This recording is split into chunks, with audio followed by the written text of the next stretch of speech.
what I mean is, like, we are the best people in the world to understand any foreign country. For example, if you take as the Americans or anybody who are having call center, the major reason for them having call centers only in India, or maximum call centers only in India, is because Indians are the people who can actually translate and actually change their tongue in such a way that they can suit every other international country. So my point is, I'm not at all like, I'm just putting an argument saying that if we have a load here, that obviously means that... No, I understand the question. So, the question is a very important question and I want to answer it. Question is that if we don't understand ourselves, so what? Because we understand other people. Yeah. Okay. No, but you asked a good question and I got it like that, so you should listen to me now. Okay. Yeah. First of all, Philippines has more call center business than India. I don't know if you know that. It's changed. It used to be India, now they found the work ethic, the salary level, all that. And the call center was only because of English language. And Philippines also an American colony previously, they have also that. And if Pakistan ever got its act together, Pakistan could have a lot of call center business. They also have a lot of English speaking. It doesn't mean that they're great, some great quality. It's just language. And Spanish language is becoming very important. By 2050, whites will be minority in USA. White people. Others will be the majority, and the largest group will be Spanish-speaking Hispanics. So Spanish language is becoming very important. Those call centers are going to be in Mexico and places like that. It's language oriented. That's all. So if France had, the reason English became important is not because of England, but because of America. You know that. So if America had been conquered by Germans, if Hitler had won the war, and everybody in America would be speaking German, then German call centers would be the most important. We wouldn't be having call centers here. Or if China rules the world one day, and we don't have a whole lot of people speaking Mandarin, so your argument falls apart. And it is not some innate quality we have, it is because we were colonized by people. Because England colonized us, and they colonized America, and America started dominating the world, it's the American influence became English all over the world.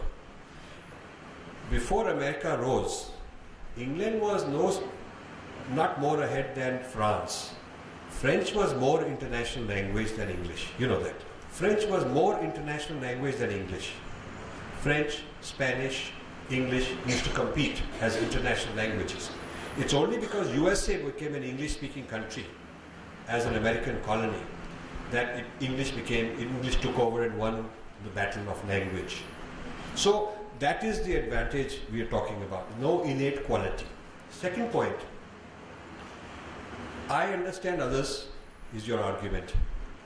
But I understand, to truly understand the other person, I must understand him from my own lens. I must understand him from my drishti, my categories, my terms. Yeah? If I don't understand my own terms, if I don't understand my own concepts, then I'm not looking at him through my concepts, I'm looking at him through his own concepts. So the average Indian scholar about Western thought is basically mimicking the West's own self-thinking. The criticism Indian left criticism of America is American left's criticism of America being copied here.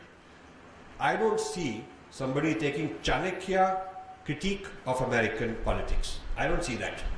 I don't see someone taking Natya Shastra aesthetics critique of American art and American dance. I don't see that. I don't see people applying the Rus theory to appreciate or critique American, pop culture. I don't see that. I don't see looking at Indian models of business and commerce, where India was very prosperous until 1750. India had 25% of the world GDP, China had about 30%. And from 25% it went down to 2% in 100 years. So you can't say India was always poor. And you can't say we never had models of economic success. I don't see anyone looking at what was the Indian model of commerce through which we can see the Western model of capitalism and corporate structure and see if there's an alternative. So even this drishti of others, which you are saying we have, is their own drishti which they've copied to us. They've downloaded an app. They've downloaded an app in the Indian mind saying mimic the American. And this is it being advertised in the Indian market as भी तुमको American बना देंगे, हमारे call centre में आ जाओ तो हमको बोलेंगे आपका नाम है जो, और तुम डैलस काउबॉयज के फैन हो और डैलस काउबॉयज के सारे नेम बता देंगे तुम्हारे को, and you can mimic and you be very proud. हाँ होगा, but you are the laughing stock when it comes to those people. The Americans have TV show where they making fun of this kind of people. I don't know if you seen those TV shows here. And so many companies and so many people are insulting and abusing the call center person, making fun of these guys, and they're told to put up with it and not complain because it's business, it's good for business. This is the mentality of slaves. Slaves में भी ये बात फैलाई गई थी कि देखिए, you know so much more about the master. आपको मास्टर इशारा करता है, आप उसको चाय लाते हैं, मास्टर इशारा करता है उसके जूते ले जाते हैं उसको. He doesn't even have to tell you. You can even think what he needs before he even needs it. This is a slave mentality. I don't know if you've seen a movie called Django Unchained. Django Unchained won a lot of Oscars. I mean, it just came out. It brings out a very interesting concept. Slavery में दो तरह के slaves थे. Field slaves and house slaves. This is a term that blacks will talk to you about when they explain it. Field slave was hard-working, brutal, punished, made to do dirty work. He was put out in the fields. So he was the slave. So if the guy was very nice, very, बहुत खुशामद कर रहा है master की, or a good-looking girl, then they would be brought into the house and they were chef or cleaning or talking nicely. They were called house slave. उनकी life अच्छी होती थी. They were living in the nice quarters. And they were also made to glamorize the white guy's lifestyle to keep the other field slaves down. So the house slave would talk like this. देखिए, we don't know anything about ourselves. हमको Africa से लाए, हमारी language भूल गई. We don't even know हम कहाँ से आए थे. रिलीजन भी हमारा चेंज हो गया. पर कितने लकी हैं हम लोग, देखो कितने लकी हैं. We know our masters almost very well. We know them. So it is not a sign of pride. The Chinese don't talk like this. Chinese youth don't say that our greatness is that we can mimic the white people. I don't think like that. In fact, I predict that the mimicry of European culture, which is in style, will go out of style as their GDP comes down, and your children and grandchildren will be mimicking Chinese. I predict that. They'll be getting plastic surgery to look Chinese. They'll be getting their hair done, Chinese style hair. And Chinese jargon and buzzwords and all that will catch on. Huh? And we're a nation of just mimics and chamchas. One of the favorite topics in Delhi, which bothers me, is whenever I've come for the last 20 years, the argument is, अच्छा America ठीक नहीं है तो हम Russia के पास चले जाएं, Russia ठीक नहीं है तो चाइना के पास चले जाएं. मतलब we are orphans wanting to be adopted. We have no sense of why can't we just be fine with ourselves? Why is it that it's a choice of I'll either have him as my master or he's no good, so should I get that guy as my master? तो वो नहीं अच्छा तो चलो फिर हम ऐसे करते हैं. We should go with the Middle Easterners. We should go with France. France का president likes us. Russia, Putin likes us. तो हम Putin के पास ले जाते हैं. मतलब we are a bunch of completely disillusioned people, completely confused, and no sense of selfhood. So I disagree that this is a quality worth having. Now, I'll tell you where you are right, okay? Because I told you be provocative, but I'll also be fair to you. You're absolutely right that know your customer is a great quality in marketing. Okay? Know your customer. So if you want to be on the world market and you can figure out कि world market में जो consumers हैं, जो उनकी क्या thinking है, how are they thinking, you can create products for them better. So in that sense, it is important for us not to be isolated and be busy with ourselves, but we should also be in touch with what is the consumer in other countries thinking. So I'll give you a very good example.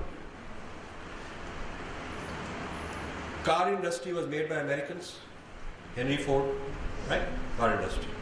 Japanese came late, they came by copying cheap cars and they took over. Radio was also introduced by Americans. Yeah, radio, big radio industry. But the Japanese were the first people to put radio in the car. There was no radio in the American cars. Japanese, radios existed, cars existed. It is a Japanese brilliance marketing to understand that this American, his lifestyle, he loves to listen to the radio, he's stuck in traffic jams, they're sitting in cars for an hour or so every day and they're getting bored. So why not make a radio standard in every car, not something that you have to do special installation, make every car with a radio. Japanese came up with that. So that is the advantage of what you are saying. If we can understand the other people, we can benefit. But Japanese did that without losing who we are as Japanese. You see? So both, आपने कहा ना scale नीचे यहाँ तो ऊपर जाएगा, but Japanese ने दोनों scale को ऊपर कर दिया. That is what they did. Good question.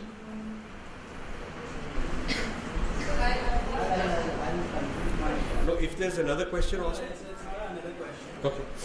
I would just like to give you a situation like what my dad had told me once. Okay, we were never businessmen. We were businessmen at one time, my grandfather's time. After that, my dad, he was no interested in service, but he always had that business feeling in him, like I want to do something. And unfortunately, he was not successful at that. So he just gave me one example. He just asked me, Abhishek, follow this footsteps. Okay, even I wanted to be a businessman, but he said directly, Abhishek, you cannot achieve anything. Okay, first you have to understand, or you have to work in that company, understand the company, understand the product what they are making, understand the entire procedure, and then target that company, set up another company against that, and then challenge that and destroy that company. But in business, in business terms, Yeah, I understand. चलता है ऐसे चलता है. ठीक है, I understand. It's increasing. You learn, and then you improve from that person, Yes. and then you do even better. And even the Japanese, they copied American products, and even the Chinese, they're learning from American products, and then they'll beat them. ठीक बात, I understand that. So now what's your point? That it wasn't a question. It was just to explain my own experience. Okay, so understanding good things about others is very important. वो तो ठीक मानता हूँ. Now, if you want to compliment Indians who are able to learn the good qualities of the Westerners, that I will agree. But I am not seeing that. That will require lot of self-discipline, lot more self-discipline among the Indian youth and Indian workers. The certain values and certain very, very good qualities that Americans have, I would like Indians to copy that. I would like them to copy that. But I don't see that happening. I see that the Indians here are familiar with American pop culture. Very surface idea. But that is not the real strength of America. It is not this pop culture. There is very solid foundation of values and work ethic. And the Americans are not to be laughed at. They're not trivial people. They're very, very solid people. They're not going to go away easily. If I had more time, I'll tell you why I think the United States will remain a very strong country despite all these problems. It is not going to go away easily. So there are qualities that are worth copying and worth learning from. I certainly agree.